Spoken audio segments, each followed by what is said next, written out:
महाराष्ट्र विधानसभा चुनाव के नामांकन के दौरान सीनियर पवार यानी शरद पवार ने बारामती के समर्थकों को सीधा संदेश दिया।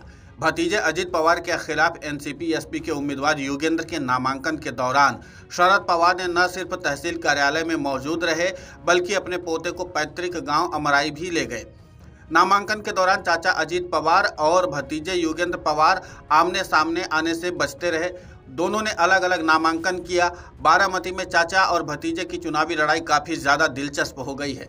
सोमवार को एनसीपी नेता अजित पवार और शरद पवार की पार्टी से योगेंद्र पवार ने नामांकन दाखिल कर बारामती विधानसभा सीट पर सियासी ताल ठोक दिया है। भतीजे अजित पवार के बगावत के बाद चाचा शरद पवार अपने दूसरे भतीजे के बेटे यानी कि पोते योगेंद्र पवार पर दांव खेल दिया है। योगेंद्र पवार एनसीपी नेता अजित पवार के भाई श्रीनिवास पवार के बेटे हैं। नामांकन के दौरान शरद पवार ने वरदहस्त पोते के सिर पर रखा, बल्कि राजनीति की पहली सीढ़ी पर संकेतों की राजनीति के गुर भी सिखा दिए।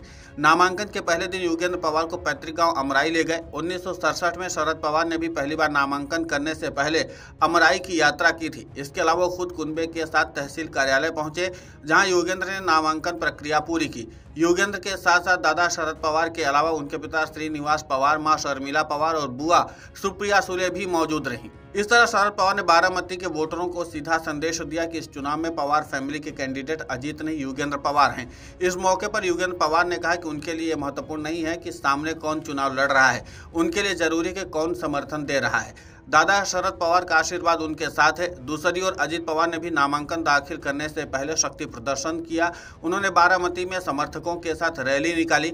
नामांकन के दौरान उनके बेटे पार्थ और जय के अलावा महाराष्ट्र सरकार की लड़की बहन योजना की कुछ लाभार्थी भी मौजूद रहीं।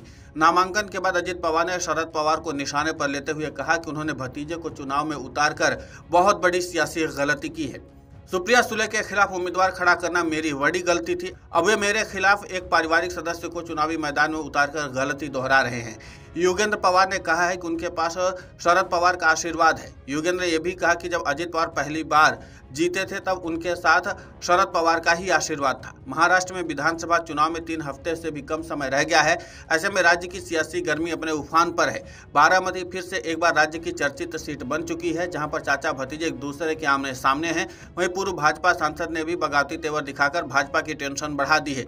यानी चाहे महाविकास अघाड़ी हो या फिर महायुति हो, दोनों तरफ बागियों के सुर बुलंद हैं और इसी के नाते से टेंशन बढ़ रही है। बहरहाल उप मुख्यमंत्री अजित पवार ने अपने परंपरागत निर्वाचन क्षेत्र बारामती से विधानसभा चुनाव का पर्चा दाखिल करने जाते समय कहा, मैंने सुप्रिया सुले के विरुद्ध अपनी पत्नी को लोकसभा चुनाव लड़वाकर बड़ी गलती की थी। अब वही गलती शरद पवार भी कर रहे हैं। उन्हें ऐसा नहीं करना चाहिए था। बता दें कि बारामती से अजित पवार के विरुद्ध एनसीपी शरद पवार ने उन्हीं के सगे भतीजे योगेंद्र पवार को उम्मीदवार बनाया है। योगेंद्र ने भी आज ही पर्चा भरा। अजित पवार करीब 1.25 साल पहले अपने सगे चाचा शरद पवार से बगावत कर भाजपा शिवसेना की सरकार में शामिल हो गए थे।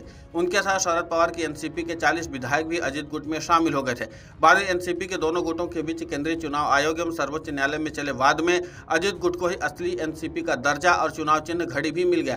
शरद पवार गुट को अपना नया नाम रखना पड़ा और उसका नाम था एनसीपी शरद चंद्र पवार और नया चुनाव चिन्ह तुरही लेना पड़ा था। अब इसी के नाते से इस बार अजित पवार और शरद पवार के बीच भी जबरदस्त लड़ाई देखने को मिल रही है।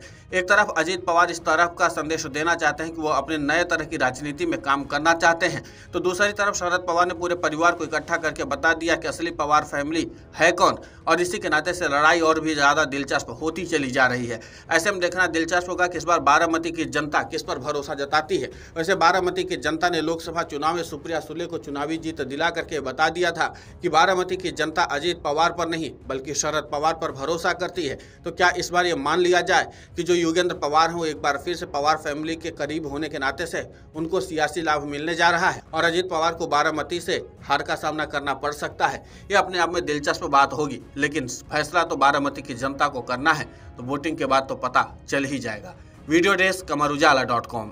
अगर आप ये वीडियो YouTube पर देख रहे हैं तो हमारे चैनल को सब्सक्राइब कर बेल आइकन दबाएं और Facebook पर देख रहे हैं तो हमारे पेज को लाइक करें।